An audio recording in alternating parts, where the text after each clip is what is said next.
Goodness, Well, are you in, most are you- writers are nocturnal people. are you Sorry, in, Mark? are you, In I'm sorry, Greece. Janice, you I'm say? in Greece. Yeah. oh my goodness. Yeah. Where are you, Janice? I'm on the west coast of British Columbia. Okay, so that's 3 hours earlier. It's 3 hours earlier, yeah. Yeah. But I mean, I've had language classes where people have been dialing in from Australia according to our time. So I mean, they're like 17 hours ahead, right? Yeah.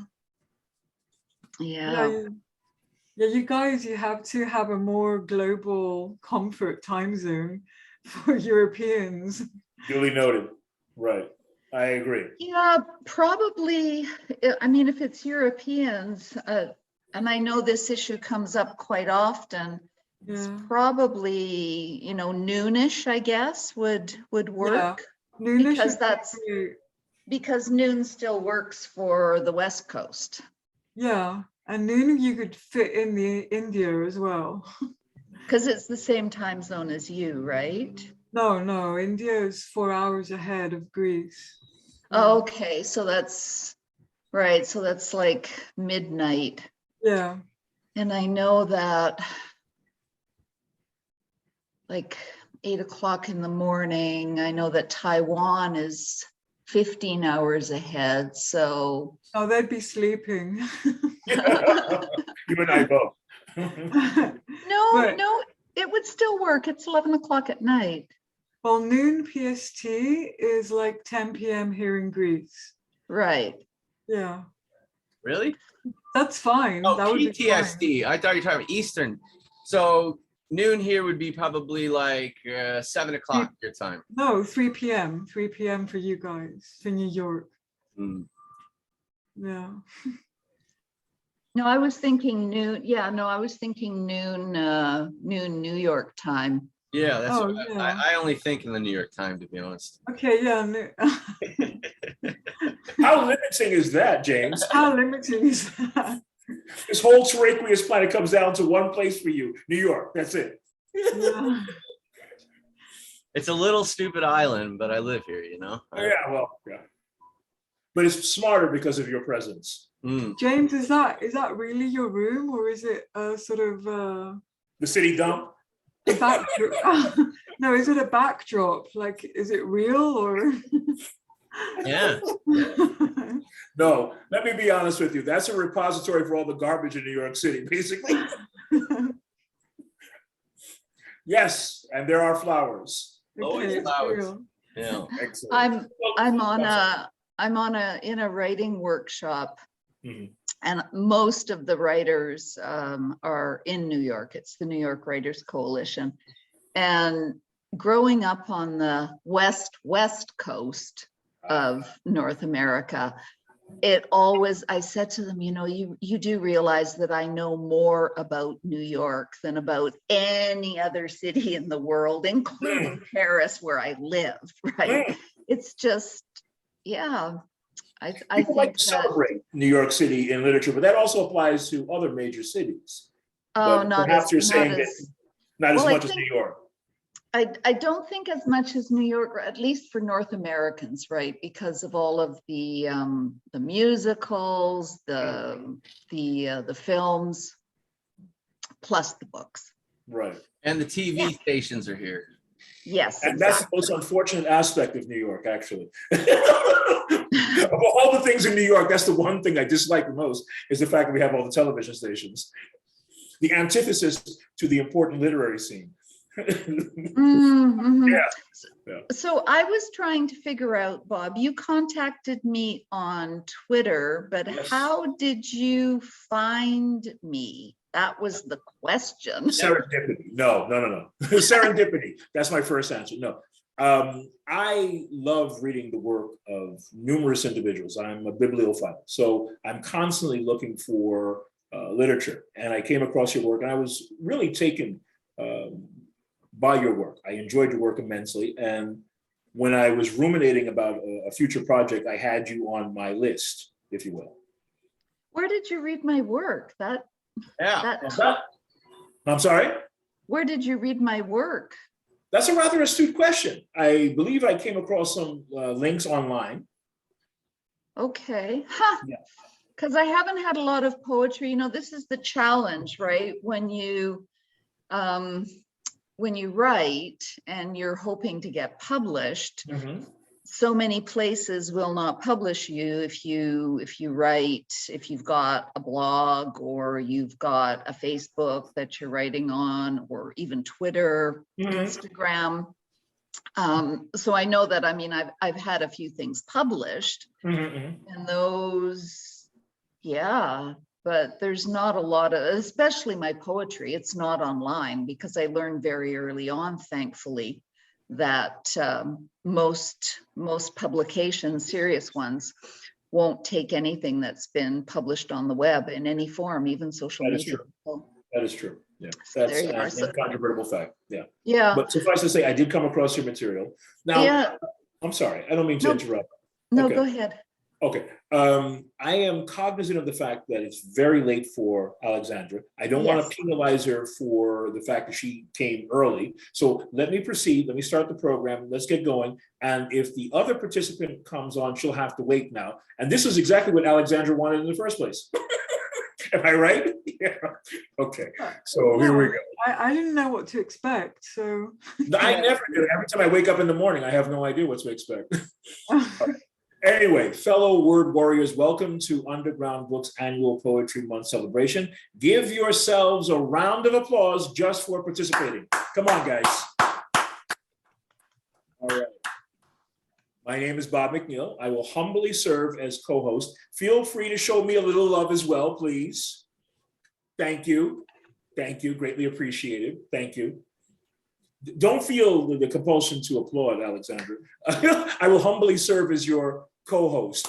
Thank you. Thank you. Greatly appreciate it. Anyway, throughout this literary tribal gathering, we will all share insights into our minds and hearts. Notably, the chief of this tribe is James Browning Keppel, the founder of Underground Books. Without him, this program would not exist. So let's show our admiration for him by clapping. Come on, James.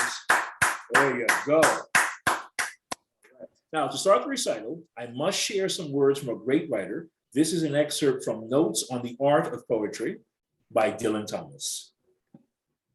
I could never have dreamt that there were such goings on in the world between the covers of books, such sandstorms and ice blasts of words, such staggering peace, such enormous laughter, such and so many blinding bright lights splashing all over the pages in a million bits and pieces, all of which were words, words, words, and each of which were alive forever in its own delight and glory and oddity and light.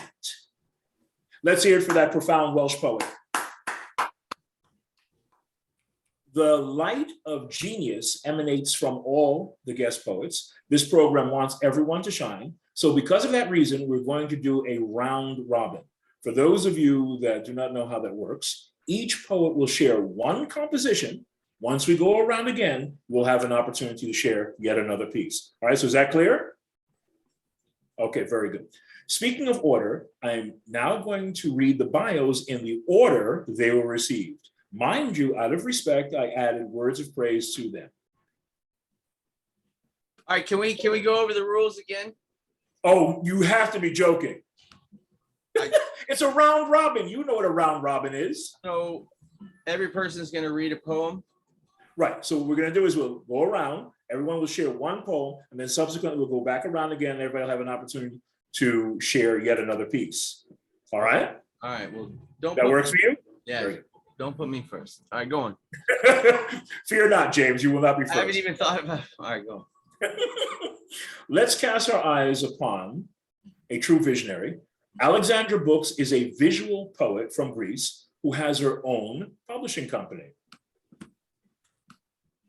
Over the years, she lived in Paris and New York. Today, she lives with her husband, a classical guitarist, near the Temple of Poseidon. Alexandra, please share your muse-blessed word.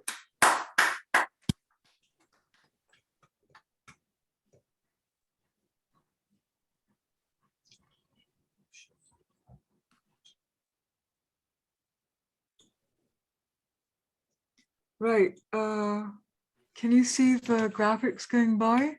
Yes, I can. Okay. So we have a live classical guitar playing as well.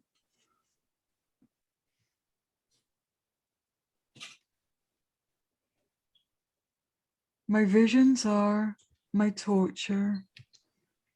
My visions are my comfort. Turquoise visions, turquoise flying. For those whose hearts are not tired of sowing in the field of dreams.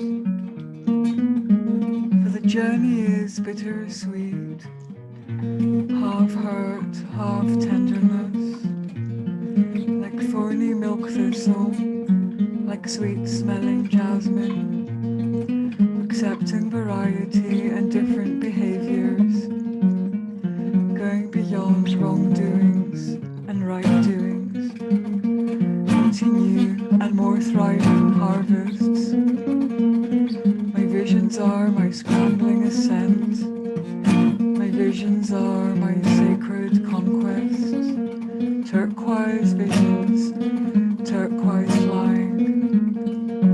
For those whose hearts can admire the phosphorescent hopes of the sunset. The journey is rugged, half uphill, half downhill, like a bare time in the winter cold, like bees gathering nectar from spring blossoms, evoking the rain's lament and the sun's caress, going beyond unpleasant and pleasant reactions, onto new and even higher peaks. My visions are my futile mirages. My visions are my sweetest oases. Turquoise visions, turquoise flying. For those whose hearts are refreshing fountains of muses' songs. For the journey is uncharted, half tempest, half tranquility. Like a wavy turbulency on a windy day, like crystal serene waters under the shimmering sun, sailing over low and high tides, going beyond traumatic and fond memories, into new and longed for harbors. My visions are my lightning duty. My visions are my radiant basking. Turquoise visions, turquoise flying. For those whose hearts shine brightly through storms. For the journey is evolving, half empirical, half innate. Seeing what I encounter, seeing what I know.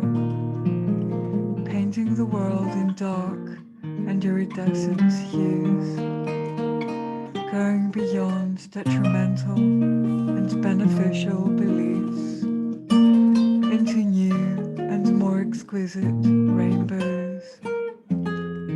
Our visions are our unmanifested ashes. Our visions are our golden wings, golden visions, golden flying.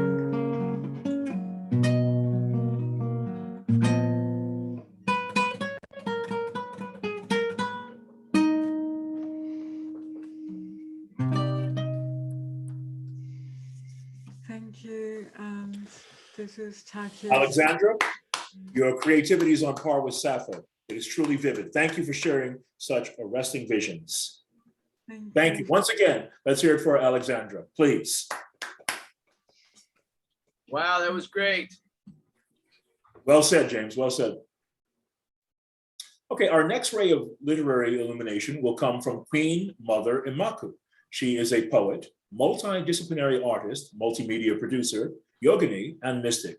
She is known to many as a spiritual leader in the ancient Kemetic tradition.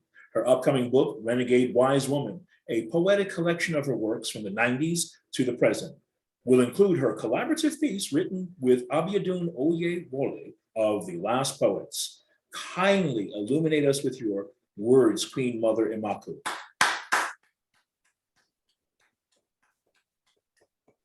Well, thank you. I'd like to open with a very short piece. I have a very ironic sense of humor. This is called Evading the Trap.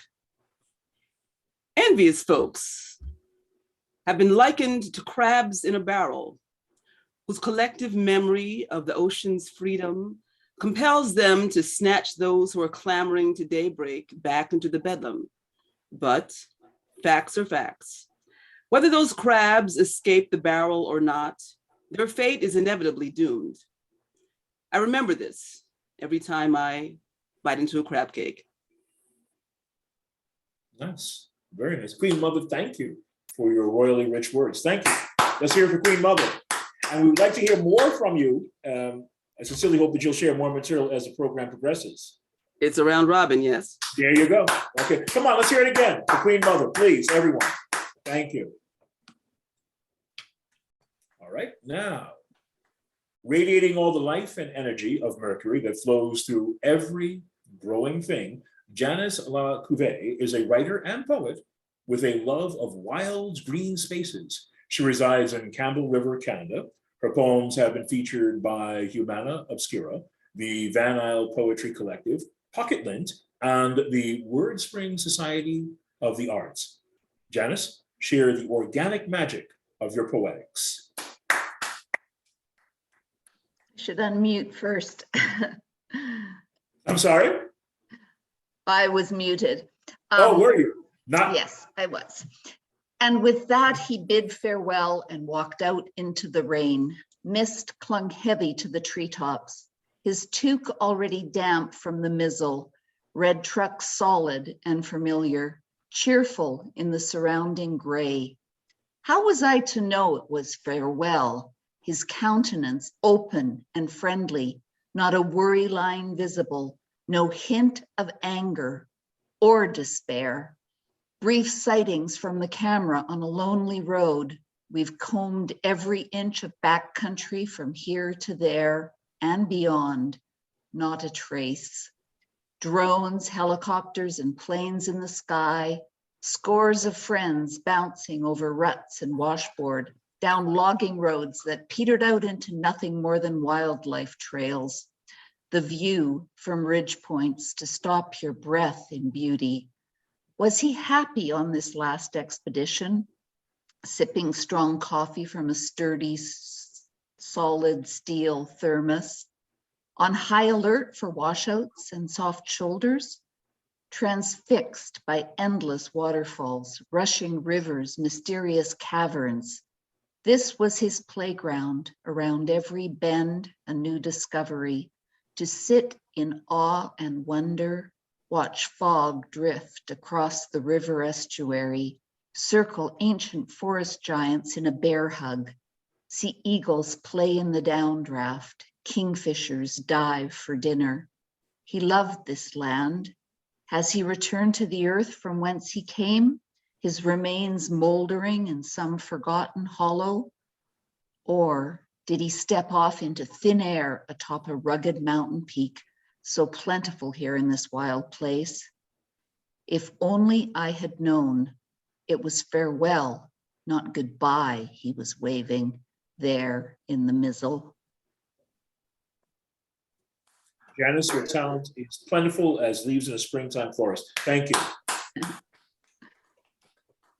If talent were an ocean, Jenny Middleton would be the Atlantic. Her gifts are that deep. She has written poetry throughout her life, some of which was published in printed anthologies or online poetry sites. Along with her talents, she is a working mom and writes whenever time allows amid the fun and chaos of family life. She lives in London with her husband, 2 children, and 2 very lovely crazy cats. By the way, I'm referred to as a crazy cat all the time. You can read more of her poems on her website, www.jmiddletonpoems.com. Let's hear it. Jenny. Thanks, Bob. In all honesty, I'm looking Thanks for forward to introducing me. your words. Share some verses, please. Okay, I've just got a short poem. It's a sonnet, an Italian sonnet.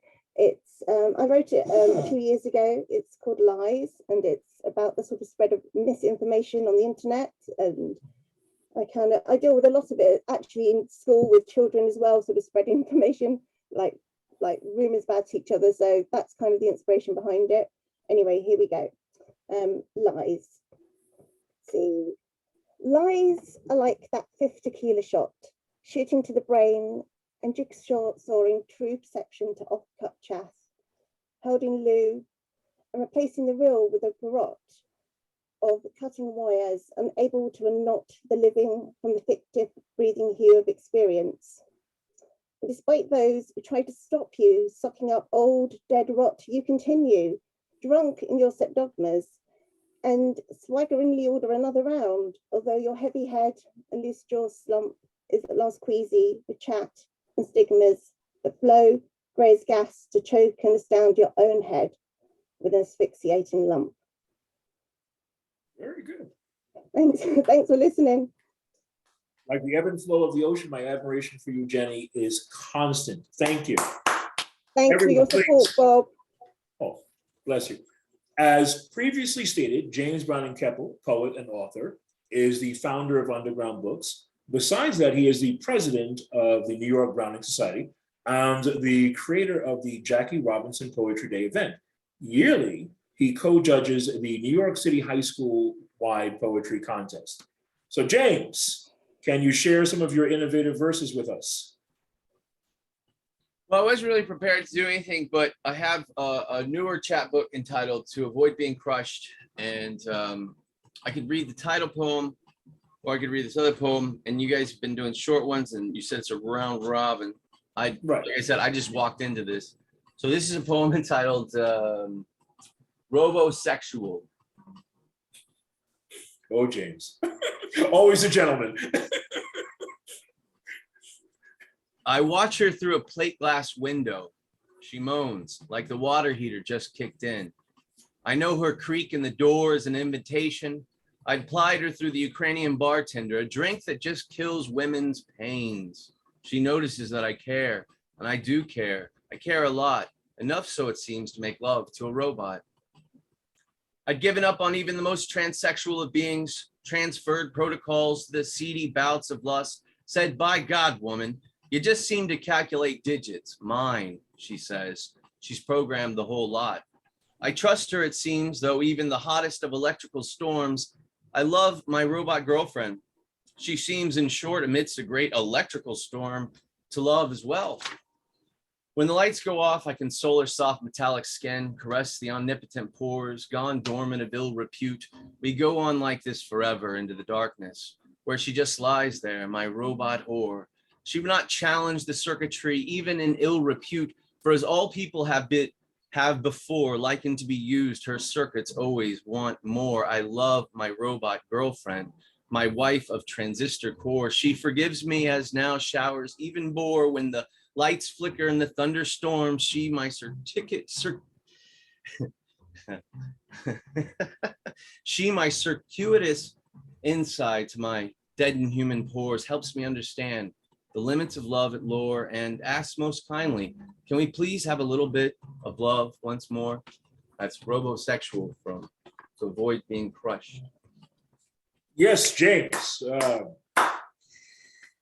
What can one say after that other than The round robin. yes, right?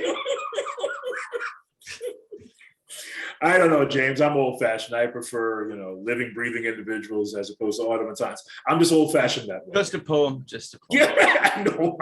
Anyway, for your tireless devotion to literature, I thank you. You know I'm just pulling your leg, James. I was joking with you.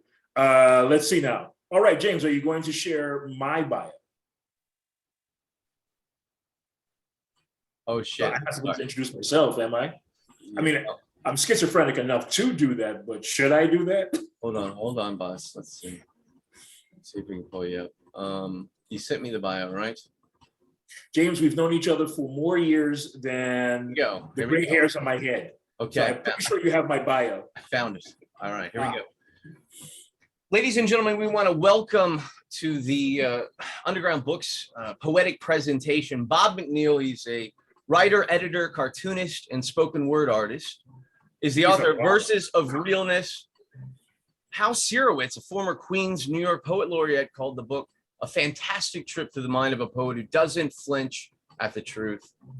Bob McNeil, ladies and gentlemen, it's a round robin. We all have one poem. Let's give it up for Mr. Bob McNeil.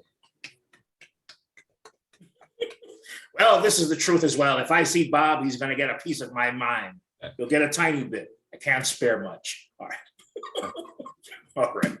Anyway, let me get serious now. This short piece is called The Recipe to Be a Writer. Besides a pencil or pen, paper, and imagination, you need the ears of a moth, an avian's vision, a philomath's brain, a Hippocratic heart, an empath's spirit. Then mix in incidents from your life, let simmer, and you'll write. You'll write. Thank you. Thank you. All righty now. Ladies and gentlemen, let's give it up one more time for Bob McNeil. Thank you. Greatly appreciated, folks. You're very, very kind. All right. So now let's continue the round robin. So we started off with Alexandra, but I believe because of the fact that it's approximately 2:30, 3 o'clock in the morning in Greece, she abandoned ship. Is that right? Yeah, she went to bed, man. That's fine. So that means Janice. No, That was I'm sorry. amazing. That was Mother. amazing. Queen Mother, you're up next. Queen Mother is next, yes. Yes, precisely. Thank you for the correction, James. Okay. This next poem is dedicated to a man that we called Ibo. He was in my theater ensemble, the Zawadi Collective. And we both wrote for a newspaper that was called the First World News. And we were also activists. And one night we were lamenting about a friend who had just passed away. It was yet one more. And he was saying, sometimes I feel guilty, he said. I ponder about why I'm still here. And he was talking about all the things that he witnessed. And he figured, but he said, I guess I'm still here for a reason to be able to share about all the things that I witnessed. And this poem came out of that.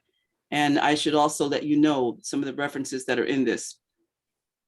Because he was also a magnificent painter. And so he would say that he felt that the paintbrush was his witness to history, but also his sword. And Herokuhuti is an African ancient Egyptian god who was a warrior, but also a warrior of light and vision. And I think that's all that you need to know. And I do a lot of storytelling in my poetry as well. Oh, yes, he was known as the Jazz Griot because he also had a radio show in Allentown, PA on WMUH. And he was a jazz historian of great magnificence. And so I wanted to let you know that as well. Thank you. I was created in a womb of light, but born into a world of apocalyptic shade. Yet I know daybreak is due. I've seen flashes along the sojourn. I swung into my being with the bebop snap on the horn of on the hopes of Dizzy's horn of plenty, and is keyed up as monk on a good day.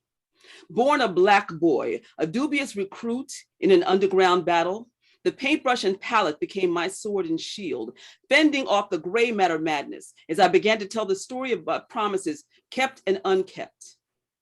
I saw the beginning of Martin's reign, blowing on Marcus's embers as my people proudly footed and carpooled to jobs where they were the victims of low man on the totem politis. I felt Malcolm fan the flames to put the heat on the man and our hibernating Africana souls. I heard the last poets eulogizing El Hajj Malik Shabazz and give birth to rap back in the Motown 60s, hollering for us not to return to our slumber. Black people, what y'all gonna do? Black people, what y'all gonna do? Confusing Miles' fusion with illusion instead of Gabriel's straight up warning. Angry smoke rolled in the streets when they took Martin down. While the dream seemed threatened, I painted the vision, donning my beret with Huey, Bobby, and the rest of the prowling Black incendiary supercats. All power, daybreak is coming. Come on, get your breakfast, children. But the self-sufficiency of the people meant the downfall of the masses.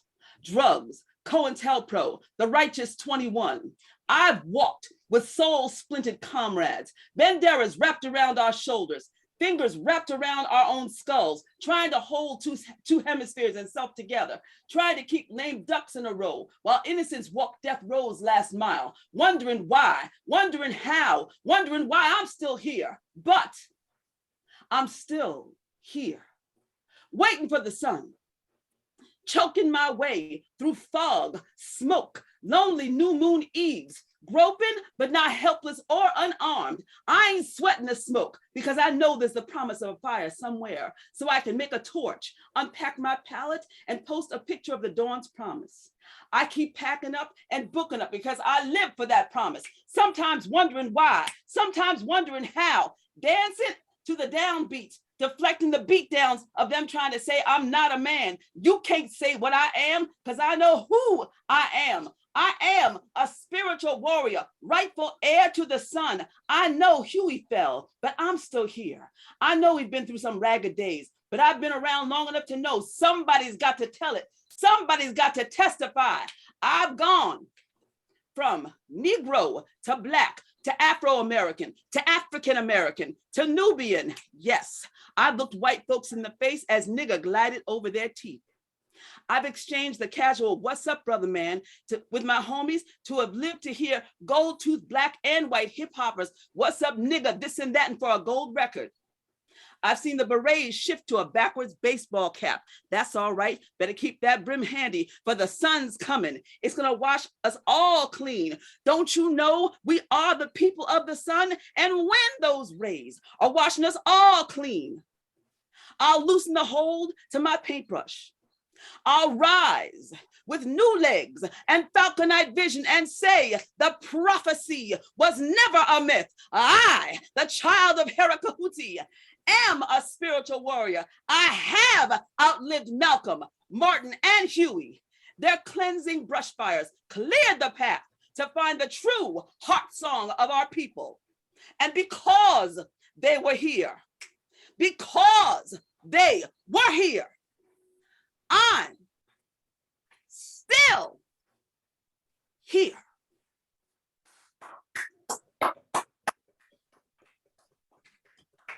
I am genuflecting to it. That was Great, great. powerful piece of work. Well done. You spoke to my soul. I kid you not. Thank you. I can't say Wait, anything mother. else. Yes, precisely. What more can be said? Let's see now. Janice, are you prepared to share something? Oh, yeah, I'm prepared to share something, but boy, I tell you. Yeah, I know. Follow that. Yes, exactly. Yeah. This piece is called Subsumption. I live in a very wild, tangled, green environment. I envy you. Yeah. In wildest fantasy, push back salal branch, step into never-ending green gloaming, disappear among kinnikinnick, lichen, and fern, tread pillow-soft path, leaf crumble underfoot, Tree crown branches creak and rub, sighing against wind blown in from storm-whipped seas, surrounded by time and space, peace in the wandering, surrender of self to an all-encompassing world hidden from view, trudging forest trails muddy with runoffs, pools trickling into streams, roots abound, pushing through rock, tangling feet. Careful consideration, poles in constant motion, measuring risk. A handhold, a jump. Fear has no meaning here, rocked in the womb of earth, held close to perpetual rhythm. This is my known world, a place of refuge. Slime, mold, smut, and wart, complicated web linking life to death, recumbent giants returning to earth, remnants of desecration, hillsides barren once, moldering stumps now bedecked in finery, tight mosh cloches, elegant lace of huckleberry. On a ridge, looking down, down, down, waft sweet scent signature of dry foliage, impossible to pinpoint provenance. Later, deep in underbrush, dank and damp, air redolent of musty earth.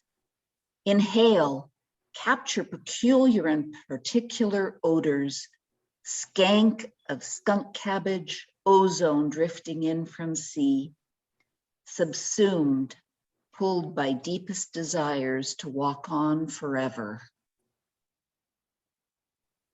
Great. Janice, let me ask you a question. Did I interrupt your poem? No. Okay, so this is the thing, because at certain points, I'm not entirely sure if an individual is introducing the poem or they're actually in the poem. We should give the titles, and then if we are so inclined in the future, we can look up the work of the various participants. I think that would be efficacious. Do we all agree? By a show of hands? No? What if I have an untitled poem, Bob? You say it's an untitled poem. Oh, You're entitled to say it's an untitled poem. All right, does that work for you, James? You have that level of entitlement to say. we've done whole books without titles, yeah. I guess, whatever. Yeah, okay. I mean, you know, it helps. This way we know what is the introduction versus the actual poem itself. And this way I won't step on anybody's lines. But thank you, Janice. That was great. Now, Jenny, are you prepared to share a little bit more? Excellent. Thank you very Yeah, much. I wasn't sure that we were doing more than one poem. I'm sorry? Another one out just in case. Okay, here's something that I wrote not too long ago. It's about the war in the Ukraine. So it's a sad poem. And really it's about how I kind of feel a bit helpless watching all of this stuff sort of unfold on my TV screen the whole time.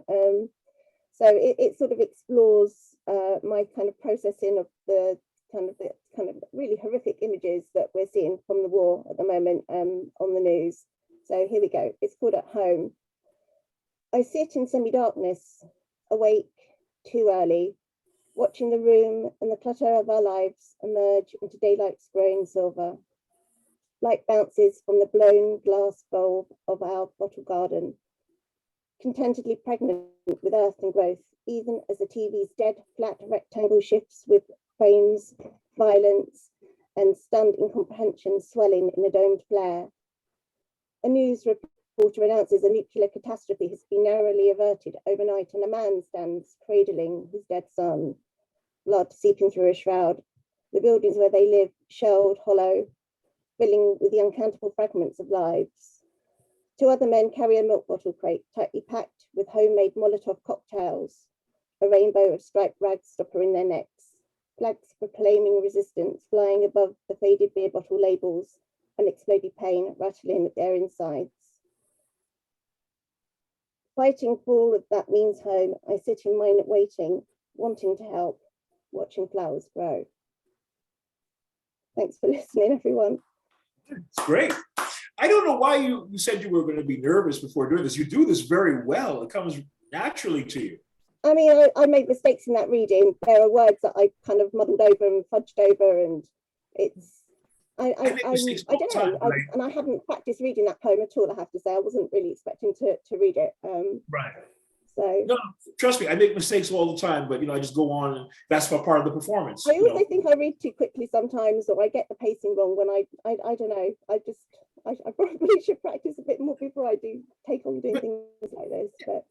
But anyway, I thought I'd join you. I mean, because Bob, you're so encouraging to me, and like we kind of you often share your work with me, and I just sort of thought, well, I will come and support what you do and participate. Right. So. Right. Well, you're awfully welcome to join us at the nybrowning.org, the New York Browning Society. Via Zoom, yeah, one more meeting for the season in May. Yeah, we're gonna do one more meeting with Zoom. You do realize that she's in London, right? Yeah, that's what I'm saying. Zoom is perfect for that. Yes, exactly. Right. I mean, I think I may have a link to that. I think I get your newsletter every now and then. Oh, well, great, So, good. Laura Clark. It's obviously time dependent. So it's a Saturday night tonight. I stayed up late, so it's 11 minutes past 1 at the moment. So I'm doing well. But if I'm around, if I can Go to bed. Times when Go to you do bed. your meetings, then yeah, then you've got me. So. Very well done. So it'll be at 1 o'clock, May 11th, I think. So we're promoting Okay, other projects now, James. I'll have a look at the times and UK times and just see how. You'll get the things go. newsletter. And Janice, I want you on the newsletter too, because it's a great newsletter, right, Jenny? Yes, no, it is. There's some really good informative essays on there actually. So which I've read through. So yeah. Yeah, Laura's the best. Yeah. Well, thank you. Yes, once again. All right, James, it's your turn. Okay, so I guess I'm just gonna have to. This is a new chapbook. I haven't read much from it. I sell books out in the street in Union Square. That's my full-time income now. I didn't take the.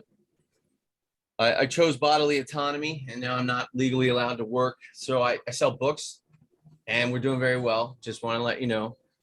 This is a new one I haven't even put on the table. To avoid being crushed. This is the title poem. All right. Tear out your interlinear cloud and net. Tie down your earhead diaphragm, solitude sanctimonious. Decide for yourself where you begin, and then locate those others who hacked out of the matrices. Boil the maker within your own inner harbor. To avoid being crushed, take out those self-sacrifices. Reload back your sense of self-identity. Remake genetic dirt. These are the crushed moments, aluminum. These are the questions that make you regale one against all. Forget their modicums of loathsome burden, teardrops, saline granules of dearth, one's lonesome shoulder-bearing joints. Cry that you are left behind, and lick those salacious adherents marble. Make the words your own. Bend them against your will, tooth, nail, and pick, a push essence to stone. Face your Davids, find the keys of those left behind. Look out for those asteroids, detect early cracks in proceedings. Your body is not that of a canned material, it is fragile. Make it personal. Make it a crash course in rock versus all. You are the pendulum. Push the needle, hang the razor, and luck out to see your better pasture. That is to say, fly amidst constant, fly amidst their warrantless pursuit.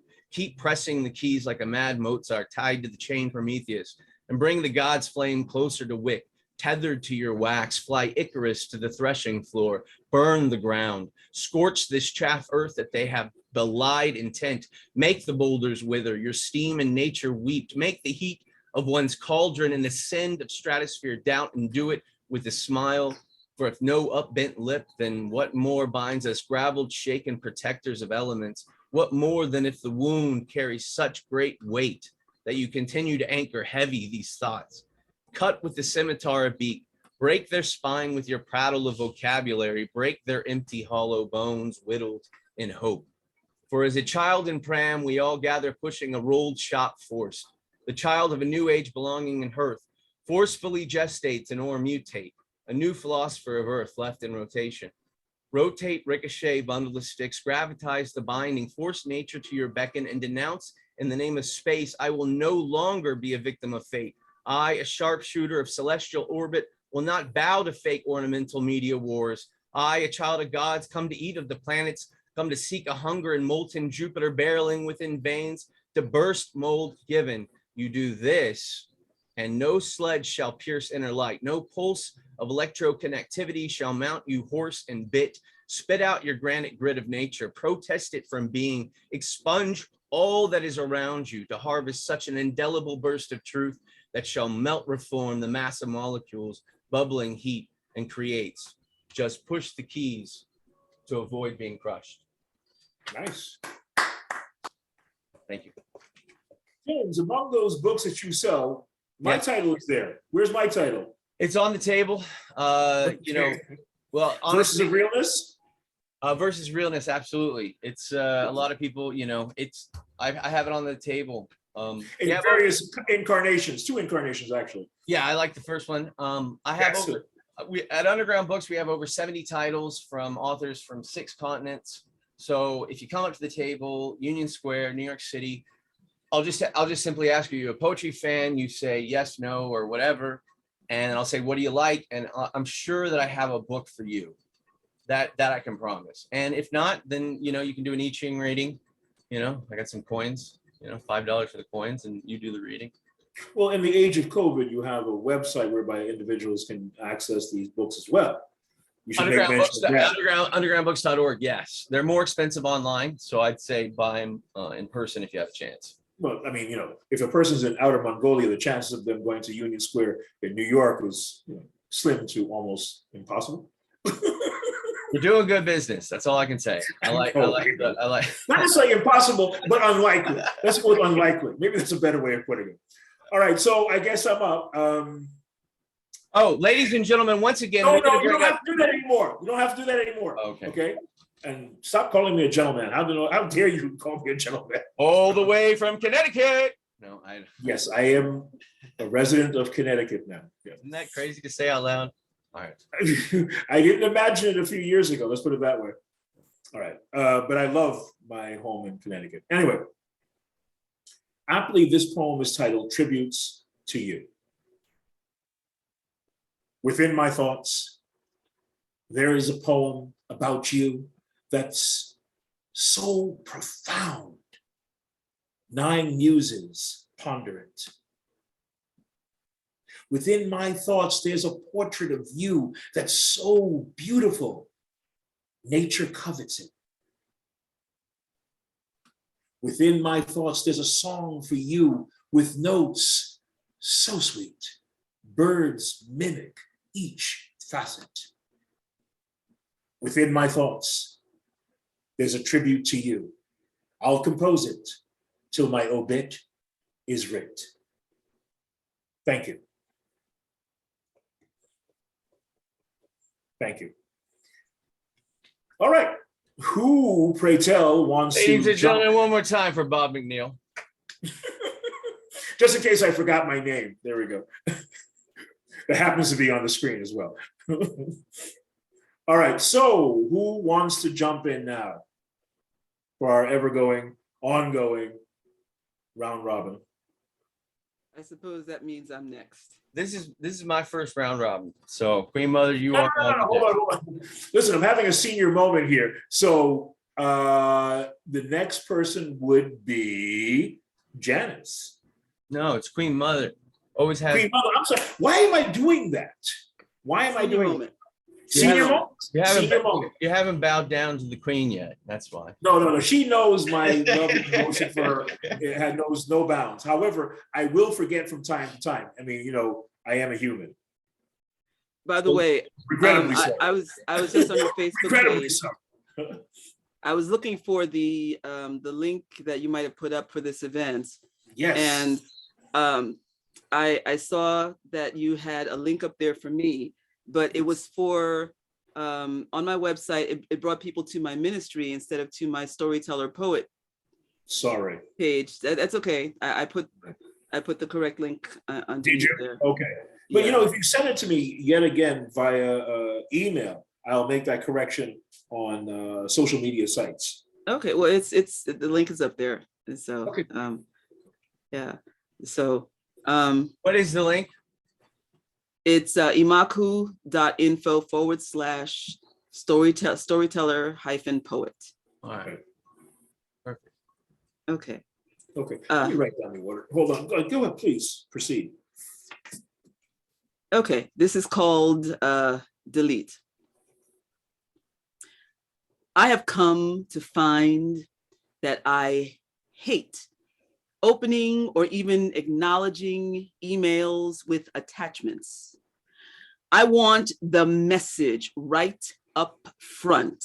Don't make me have to go to some extra lengths to find out that there is some hidden agenda, something you really meant to tell me, but decided to wrap up in some window dressing to make it more palatable. Or how about I open this blank message, what seems to be a blank slate, then discover I have to go through the trouble of innocently clicking onto this unexpected clue, opening it only to get hit upside the head, you know?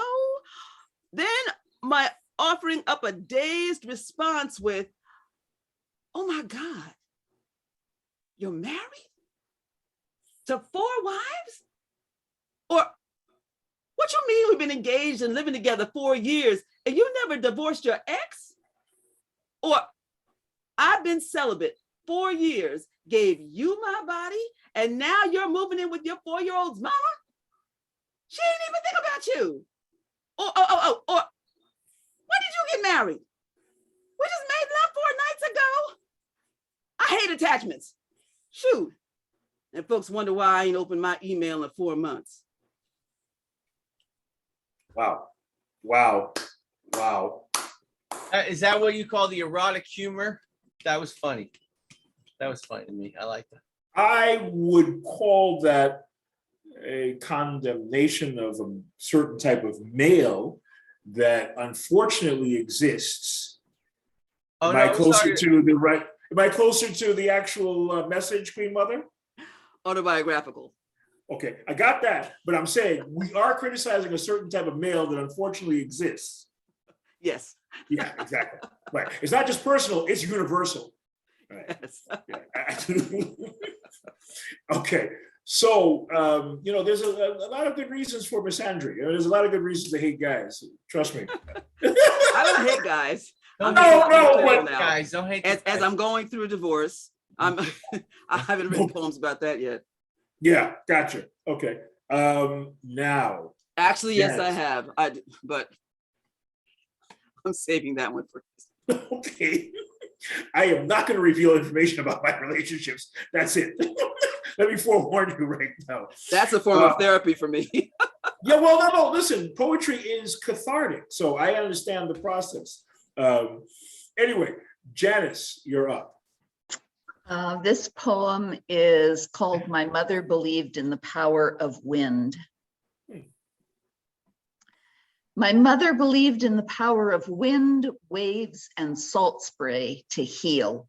At the slightest sign of a lingering cough or sniffles, we were off, bundled in layers of wool and rubber, feet encased in black gumboots, following overgrown trails to the beach, slipping and sliding, grabbing branches to stop falls, bum scooting down cliffs. The best days were after a ferocious storm, rain gone, but gale storm gusts remaining. Shrieking like banshees, we'd run full tilt at the breakers unfurling on the shore, teasing and taunting King Neptune until inevitable water would slop in. Chagrined and sodden, we'd retreat, hurl ourselves down the beach, becoming human kites, the smallest bowled over by powerful blasts. Exhilaration and dread coursed in equal measure through our veins. Danger lurked in forces uncontrollable, rogue logs tumbling and crashing in the surf, sleeper waves that could easily envelop. Battling to stand upright, snot streaming, our faces radiant with wide grins, we exalted warriors of time and tide. Very good. Very good. Nez, you've been great. Yeah, I think everybody's doing a wonderful job. Jenny, would you like to share something? Excellent. I'm sorry. Um, What did you wanted to say, James? I was just saying excellent to Janice. Oh, yes, absolutely. Yeah. Agreed. Agreed. A round of applause. So I wasn't really prepared for reading like Neither was I. Yeah. poems, so I've just pulled something randomly out. It is something that's published somewhere on the internet. This one it's called Spiders, and I think it was originally inspired by a Lawrence Ferlinghetti quote. I think you may have heard it before, Bob, somewhere Perhaps. in the midst of time somewhere. Okay, here we go then. Spiders. Today's spiders weave their nam traps, money, hunter, harvestman house at our corners, webbing us in routine, spinning bills with work and rationalities bluster at our rotting windowsills. Lying now on purple sheets used for straight as shadow ruled lines of lurid blinds and unrelenting love. Shot glass slammed, tequila down, salt sucked, you muscle tomorrow on. Splitting the leathery spines of books free from their stale shelves, letting old words crawl with new in the asymmetry of our lives, nuzzled briefly with night, yet days a draw longer still with winter's roomy rack. So there we go, spiders. Lovely. Kind of an abstract kind of imagery in that one, I think.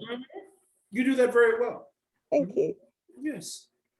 I want a glass of water as well. I mean, talking is thirsty work. It's getting low. Okay, maybe I can reach over and get it. Okay, James. I know one thing I don't want from James is that cigarette. I mean, really, James, what's going on with you? You don't like your lungs? You're not fond of your lungs? I still have a couple. Let's see here. You're not going to have them for very much longer. I would tell you that right now. I roll my own tobacco. It's organic. All right, so here we go. Yeah, organically poisonous. Yeah, it's not good for you. All right, I get it. All right, let's see. Here we go. So this is I'm just looking through this book once again. It's To Avoid Being Crushed, from Underground Books. I think this is like right when before the pandemic or something. So we never really got a launch, but it's entitled Perihelion We Shall Stare Together. Cross out the Sudoku, fill out the crossword, depart our speech and numbers to games. A pariah of the outclassed data we remain to seek parity and fail as always these things do.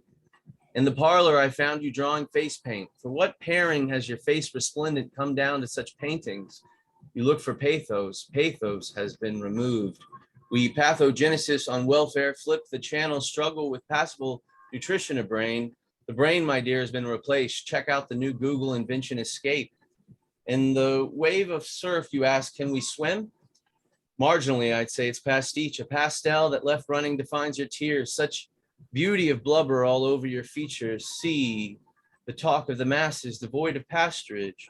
The birth of a number so desire, they separate. Cut from the penance your gods of old. They served a pendulous dangle, odd fool's gold dry. No, we shall stay here, love. Don't skip stones, a penchant for stirred lakes of lost, for water shall always decree a way forward. And if we join this liquid pejorative live, the pith of our speech shall be lost.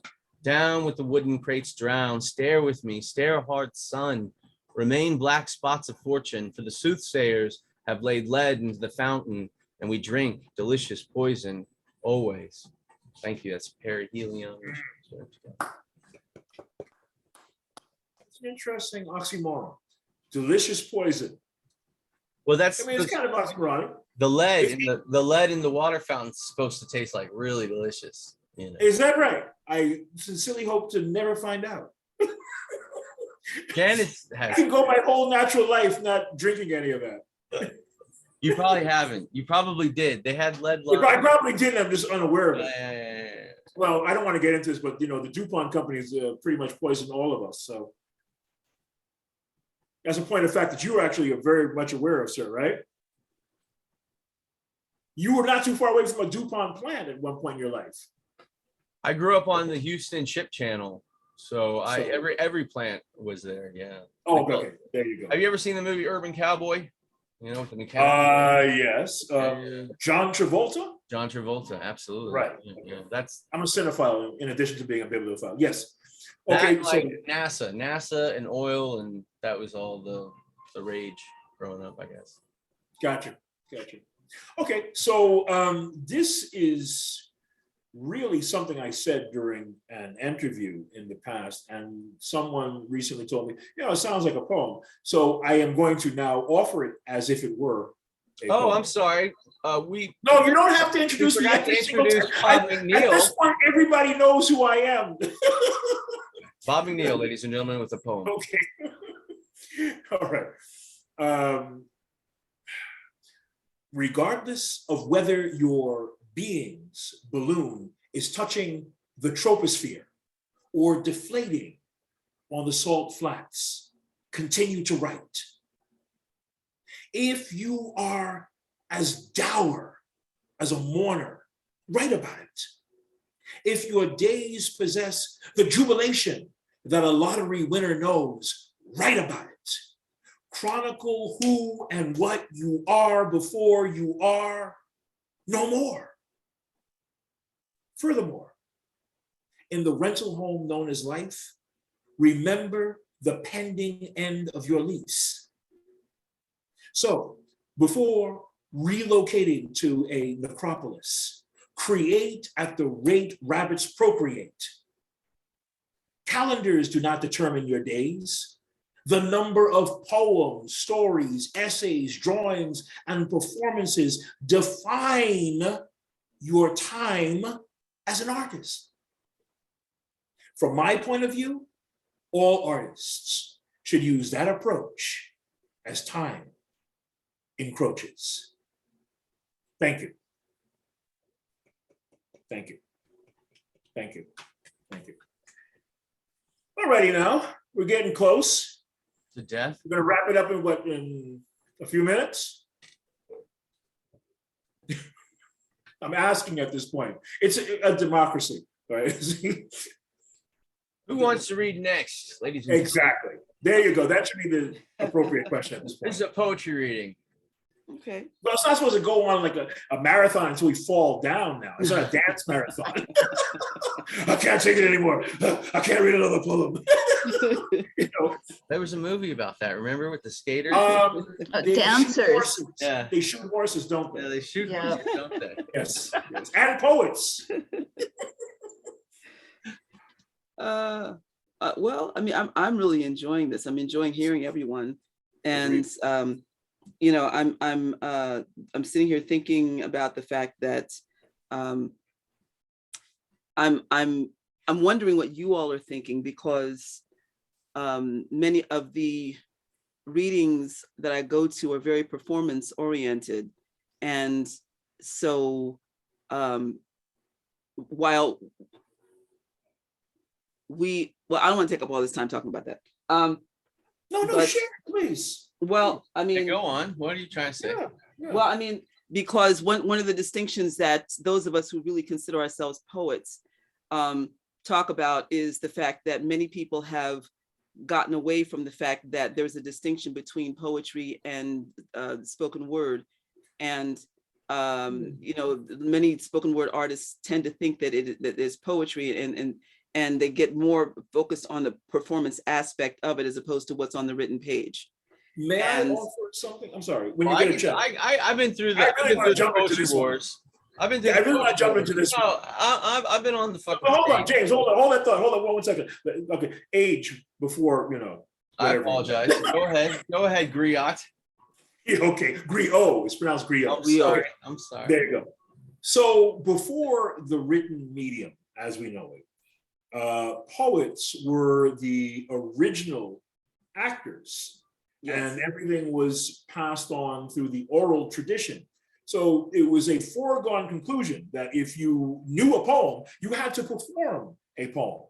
Yes. Now, as a result of what was referred to as the new magic writing, there was a disconnect between the two, the performance poet and the literary poet. But even to this day, every literary poet is asked to recite aloud. And that doesn't apply to a novelist. When a person says, I just wrote a novel, no one says, hey, read that whole novel to me. I'm here. You got me for about 4 hours. I'm ready. And you'd have to do it line But for line. Poets, Yeah. poets are always expected to So perform. true. Yeah, it's, That's you know, so it comes true. with package. You know, I just wrote a poem today. Well, let me hear it. Mhm. Yeah, I've never done that. No. So every time anybody, first of all, I don't tell anybody I'm a poet.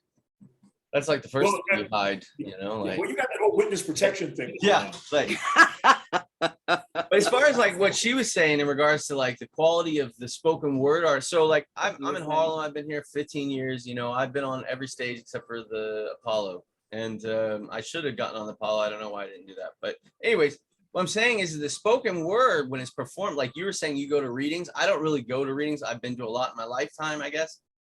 But when you're saying is that they have the spoken word artist, and what it is basically a dramatic monologue, Hmm. or you know, it's a monologue of sorts.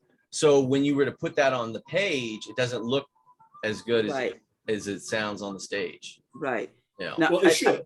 Through devices No, that no, one no. There's uses, no way like it could.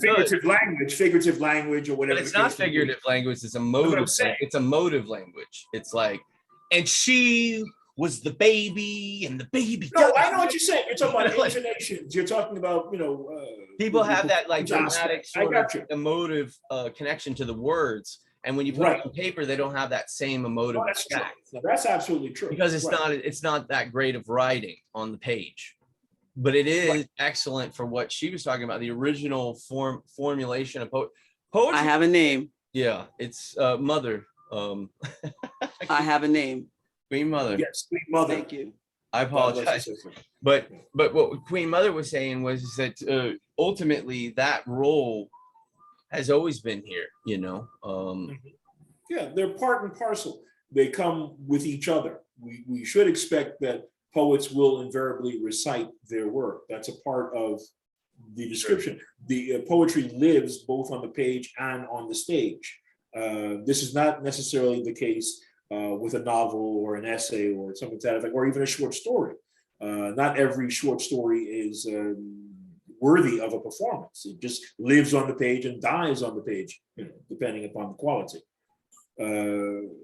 But yeah, I am familiar with this disconnect between the two that certain people want to create. But I really feel that, you know, every poet should feel the need to recite the work because you want to hear the nuances in the language. I'm not a hating living type on experience. I'm sorry. I'm not hating on people that put performance poetry on the page. Right. I'm just trying to say that if you compare that to like other things on the page, it doesn't look as good as it's performed, but that performance is gold, you know, typically. Okay. I think we're commandeering time from sharing poetry. Okay, What do you think? Matt, Queen Mother, God bless you, love. Are you going to share? Sure. Okay. So I guess now I'll do a shorter piece since I've eaten into the time with the discussion here. Let's see. Let's see. Would somebody like to go ahead of me since I'm looking for a shorter piece here? Sure. Or- At this point, let's make it a free-for-all. Whoever wants to participate, let it happen. Let's throw all the rules out the window. In my case, I'm sorry, the window. Yeah, I'll jump in. Okay, This very is good. called Remember a Cold Season, and I was able to turn this into a video poem with my sons, who are sound people and musicians, composers. So one son did all of the visual video work, the other son did the music, and then I read along with my son's partner. But you don't get that today, you just get me. So remember a cold season. I will once again rub my body sweaty against yours on the dance floor, laugh in delight as I tumble about on the grass with children, jostle bystanders at the farmer's market, hold your hand and kiss your cheek. We will crowd round the table at holidays, raise a glass of cheer, pack stadia, auditoriums, concert halls, and theaters, thrill at being together, the air electric with our joy, huddle in small groups for warmth at the bonfire, walk arm in arm, burst into song in a small room. Remember a cold season, shunning physical contact, reaching out through bits and bites, flickering tubes and faulty connections. Are you there? Are you there? We love you. We love you. We miss you. So I think, like everybody, you know, That was great. been an interesting couple of years. This is true. That felt great. That last Yeah. part was amazing. Okay. Who would like to jump in? This literary pond, if you will. Okay. I was going to read this. Wow, I'm between these two pieces. I'm going to read this piece about this woman who was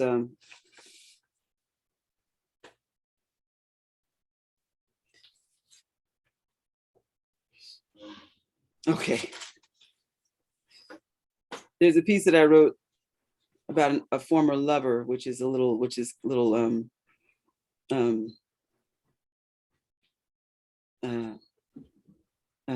the word?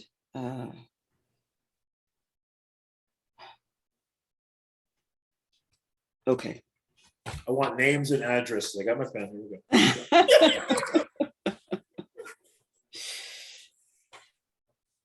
There are always two sides to these stories, you know. So I want to get the other side now. Oh, it's good. Fine. Well, first complaint.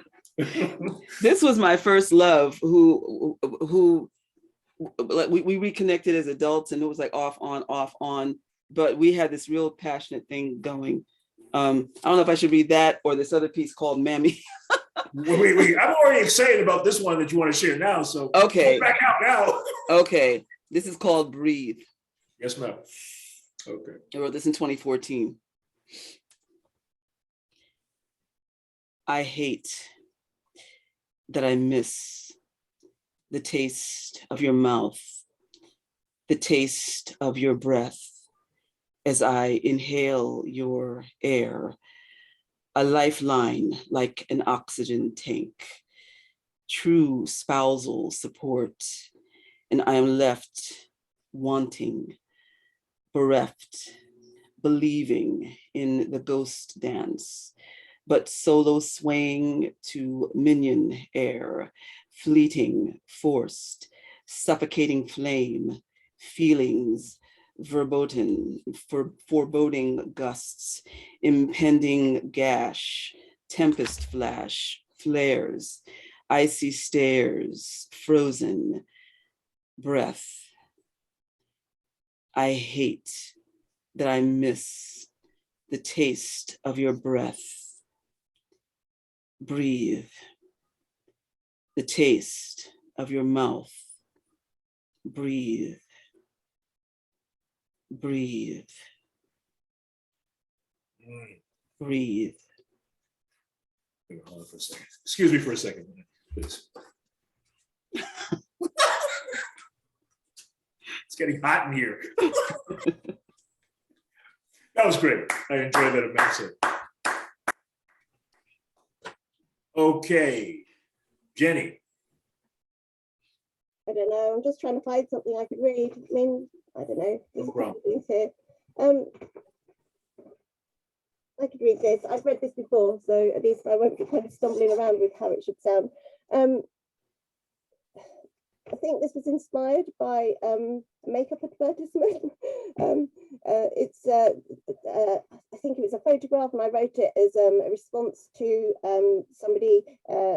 It's the guy in The Cure who wears all the eyeliner and stuff. And the poem's inspired by that, and it links with the strapline from a commercial, the Rimmel thing, Live the London Look, which is used within the poem. So anyway, here we go. This is it. It's kind of like a poem about passion, and it's about the kind of sort of ephemeral nature of that. So here we go. Mm-hmm. Blink. Eyelids live the London look, smudged, cold, outlining vision, slick, pencil drawn dust, fashion at a face, photographed, sexy, snapping, eyes half shut, smoky, slammed up, bedhead hair, scrunched, noosed, falling in spikes against his brow as he struts, piano thumped guitar, feathered songs, catwalk pout, winking, deconstruct all, lids silver bright with Friday's tucks, faux fur blinking rush, on the radio, a dance. Thanks. Thanks for listening. Thank you. Yes. Before we go around yet again, I just have a funny little joke I want to share real fast. Okay. So during the height of the beat movement, two poets were walking down the street, and one poet unfortunately had a heart attack.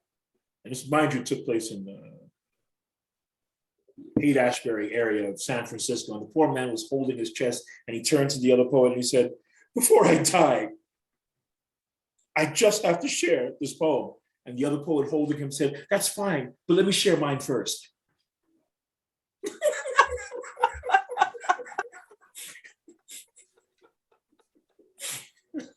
That's how poets are. We all have to share our work first. Okay. All right, I got that out of my system. Okay. No matter how serious I try to be, I have to be silly at some point. Okay. So does anyone else want to share yet another poem? Before a heart attack, preferably. Can I share the Mammy piece? Yeah, absolutely. Sure. Okay. Okay. And let me just preface it by saying there was a woman that I knew in this metaphysical church that I graduated from the seminary. And I met her when I was actually on my way to the restroom, and she was having a conversation downstairs in the basement and with someone. And she said to me, "Hey, gal." And I was just like, and so she said, "Come here." She said, "Listen, I'm just sitting here having a conversation with this woman. And I was telling her about when I grew up on the plantation." I was like, "You grew up on the plantation?" And she said, "Yes. And my mammy," I was like, "You had a mammy?" And she said, "Yes." And I was just talking about how all Black people, I feel, should honor the rebel flag, the Confederate flag. And my mind just went, oh. So the next time that I had a conversation with her was when we were required as the students of the seminary to take part in this Seder dinner, because our teacher was half Jewish, and she was sharing with us about Seder tradition, and so we were required to help with preparing and everything. And so this woman, who was considerably older than me, was very quiet as everybody was talking about their mothers, because it was close to Mother's Day. And she got tears in her eyes, and she looked at me and she said, "You know who my mother was? My mammy was my mother." And it shocked me. And so I actually got her phone number, and we had a long conversation, and she told me about this woman who she considered her mammy, and her name was Clara. And from that came this poem. And actually this woman and I her name was Marie, and we became close friends. And so this poem is for her. It's called Mammy. Political correctness has its place, but who can I talk to now about my mammy? Back when grandfather hobbled around, lost in our plantation's past glory. When mama sampled suitors in spite of her wedding band. Mammy tucked me into my brass bed, the rebel flag my security blanket. Grandfather died. Mama toured Europe. Papa tried to keep the plantation running. "She doesn't love me," Papa would say. I knew how he felt, but Mammy loved me. I was the child she never had. She told me how her family had worked our plantation from slave time. I'm glad she was free. She was free to love me. She taught me roots as I played in the yard. That's roots, just to give a reference point here. That's folk magic. Mm-hmm, mm-hmm. I can uncross a hoodoo 12 different ways. She put every stitch in my first ball gown. She and her whole neighborhood threw rice when that no good geezer took me away from our ramshackle plantation paradise. Papa wandered the world for mama, not knowing she'd been locked in a California sanatorium. The Klansman who met Mammy on the road home to Colored Town made her world ugly. But she told me the world was pretty with her throbbing hugs, Band-Aid kisses, and checkerboard smile. Now I'm a woman in her 90s who's nigh on now I'm a woman of the 90s who's nigh on 60. I'm alone. I'm poor. The world is an ugly place, Mammy. And the only time it becomes pretty is when I remember you. But who can I cry to about my Mammy and not be called a bigot? Wow. Wow. Once again, very powerful work. That was good. Yeah. Now, I am actually familiar with the term working roots. Is that the right way of saying it? Working roots? Yeah, exactly. Right. But thank you for clarifying for those that are not familiar. I love reading, arcane information about various spiritual practices, religious practices, things of that nature. Not necessarily that I'm a practitioner, but I like to know, stuff. I just think these are like a prerequisite that a writer should just know stuff. You never know when it's going to come up on Jeopardy, or you'll need it for writing. Right. Okay. Yeah, she used to tell me all kinds of ways to put spells on people. Oh, there's Okay. spells, yeah. Wait a minute, hold on now, folks. Wait a minute. The working roots on me now. You wake up with chicken I want bones the under good the guys. I pillow. want the good guys. Okay, so does anybody else want to share something? I'll do one more, but Okay, cool. all right. So this is it's called Sustainable Silicon. I haven't really read these before out loud, or I think a child in machine stares at his left hand, a bullet-laden robotic arm seamlessly, diligently, lacing his strength and a bit pattern logic all over the watercolor brush modes fed, backgrounds rotating out his personal view. Meanwhile, in chat, he signals to his friend from Kazakhstan that now it's the time to move. In a manner strategic, he lifts finger and pounces on his maneuver to lead foray into the blind oblivion of never stop renders. He is starting to chatter molars, wincing when incisor stakes interest in bud and brings that rust color taste to froth. The bodies are piling up. He quickly signals Morocco. They push to the interior, essence splayed and energy meter. He counters the rapid fire nature of his attackers, takes pulse after pulse, reloads, and then snatches health patch. Feet tapping, he presses forward with one hope to advance. The Kazakh takes it in the head. Dublin drops dead. Cold is dead. And Morocco finally renders bit by bit a lifeless screen. For one more shot, the last thing he sees is the continue replay or in-game option. His pulse drops, his sweat numbs. He licks the blood from tongue to prepubescent mustache. This, the taste of his own sanguine. He has learned amidst all these things, this, his favorite taste. He presses key and suddenly regenerates. Sister down the hall is video blogging her new pair of clogs. Apparently, the Dutch have come back in such fashion with a good wooden step to boot. She clicks her soul and show to the live stream ganders coming in from all longitudes, trending on platform. She has the wood for the game. She loves the attention, the likes floating past her in a 3D display. In fact, some of them are sending in Bitcoin. She thinks about how much more currency she could generate as her subscribers continue to populate. She lets her strap of blouse fall down shoulder. Flamenco pushes the mahogany tap of her feet, signaling she's just breaking a sweat. The tips keep pouring in. She's feverish as the count rises and hot with the feeling of a first-time monetized social acceptance. One of the viewers cuts the feed, finds this sort of tease a trifle, loads up Dr. Duckster 574, a foul avatar, cursing in characters limited, flailing around in swivel seat. They cross the partition of real gender, of age, or ethnicity, having these global www washout wanderings. They can take the guise of any imaginarium. This is the true realization of their most malignant ego, their most brutal self-deprecation and seething bloodlust of hate. They pile on, they elaborate, they kick lifeless usernames as the mob piles on. They use their most violent diction hidden behind a virtual private network, releases the home address of the battered ISP user found dead 1 week later in Montevideo, hanging from a piece of rope. Printed on your cerebellum is a welcome and a warning. A company motto joining your skull in case of vision. These techno magnates, our holy online gods, are feeding you silicon candy. For when untucked from this consumptive corner, you are wired. Fiber optics of hope create your real equality, and you lose yourself to the sway of the masses sweaty and servers. The sun in neurotic fashion comes out as usual.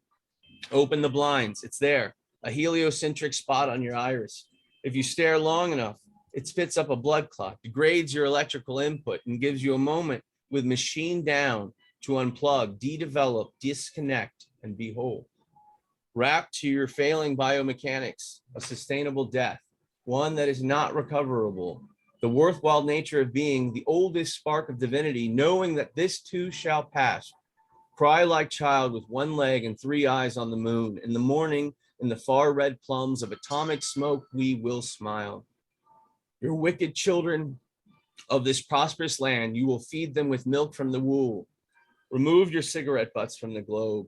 Give them the calculation of this dirt. Bring them to God in places in heaven, because only our Prince of Peace judges them, a holy reverence of the sun.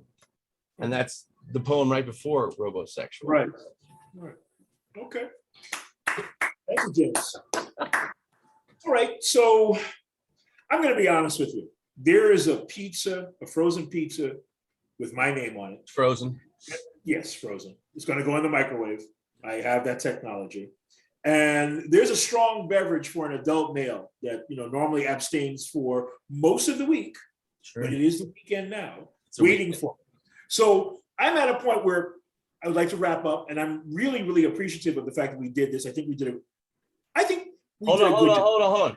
Oh, Ladies wait. and gentlemen, one more poem from the legendary writer, Bob McNeil. Not I. Round of applause.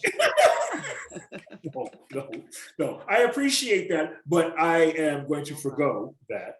And again, I'm saying that I think we did, a good job. I think we did a superlative job, actually. So I want to wrap it up. Is that okay with everybody? By a show of hands? By a show of hands? It's getting late here now. So.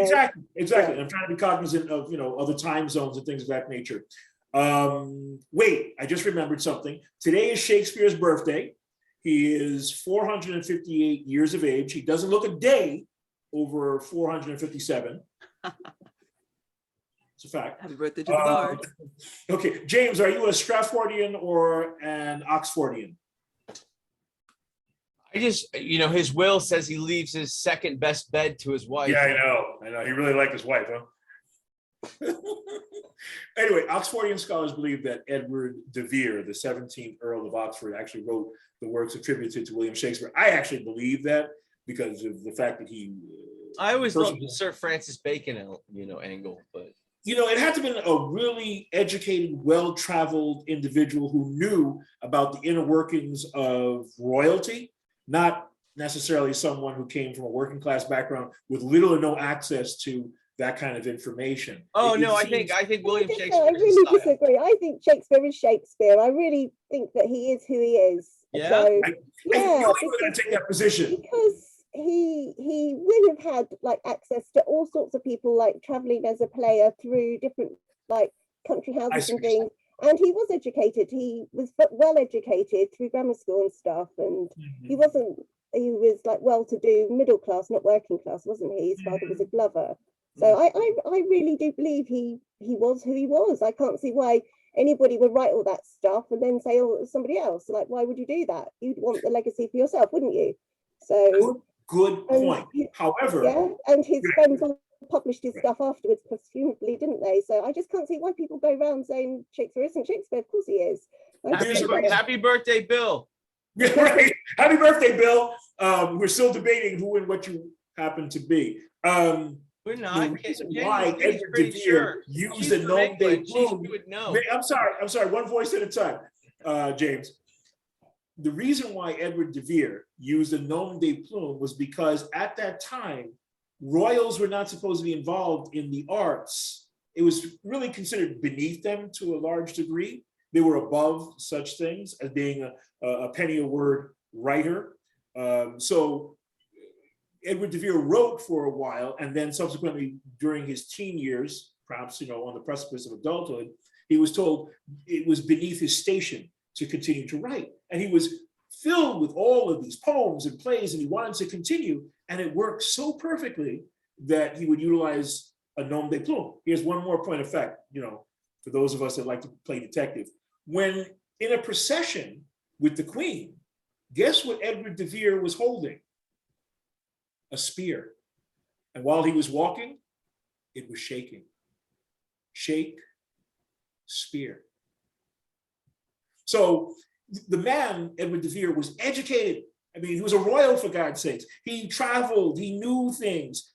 A working class individual during that time period, I mean, we were, would not have been so knowledgeable. Just one last point is that Shakespeare's other characters, it's not just his like nobility, the characters, that the humanity is within the kind of the other characters he uses in his plays too. So the jesters and the servants and all of those kind of characters. I mean, if you look, say something like A Midsummer Night's Dream, you've got all of the players within that.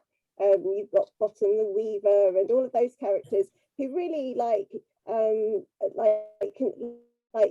the kind of the humor through that play. And if you were just somebody who was royal, who just lived in a sort of situation where you weren't exposed to that, I mean, you wouldn't have. I mean, I think what Shakespeare did was he employed characters from all different walks of life, didn't he? And I would say that is an argument that would place somebody more kind of like middle class who I would say that was an argument against him being a very high born person. But anyway. No, this is a wonderful debate. But no matter what, I'm sorry.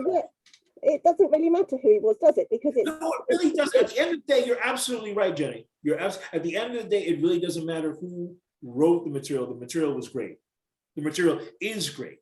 So yes, I agree with you. Yeah. Well, they all dressed up like women, right? Well, that was a time when women were not supposed to perform. yeah, as women actresses. didn't. Yeah, weren't right. supposed to. So they could have against easily have gotten into the court, see the court speak, William Shakespeare in a beautiful wig. Okay, I don't know what James is saying, but there's obviously something extra inside James's cigarettes, so we gotta bear that in mind. Anyway, listen, this has been a blast. It's been a pleasure. I've enjoyed your company, and I sincerely hope that we'll continue to interact as writers and as friends. So please, let's keep the lines of communication open. And again, I thank you for participating. It was an honor and a privilege to work with you. So give yourselves a round of applause, please.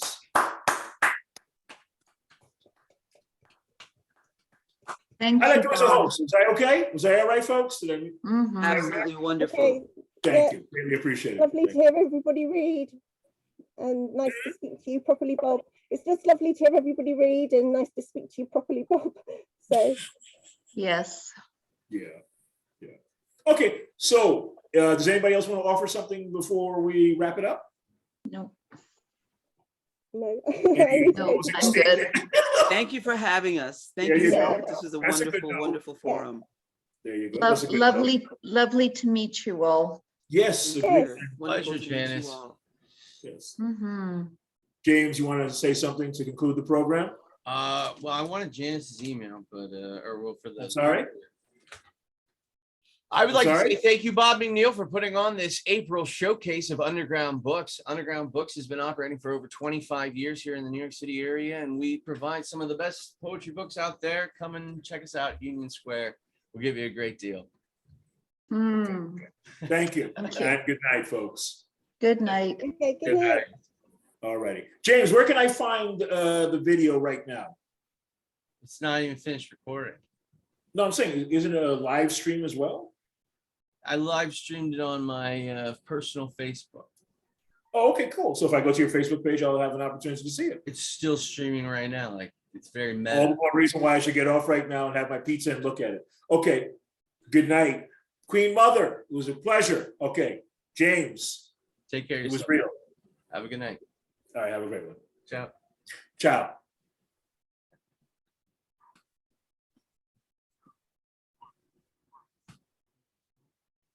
What do they call it? Mexican sterile? No. So that's what it looks like. It's very colorful. For a poetry reading. It's good.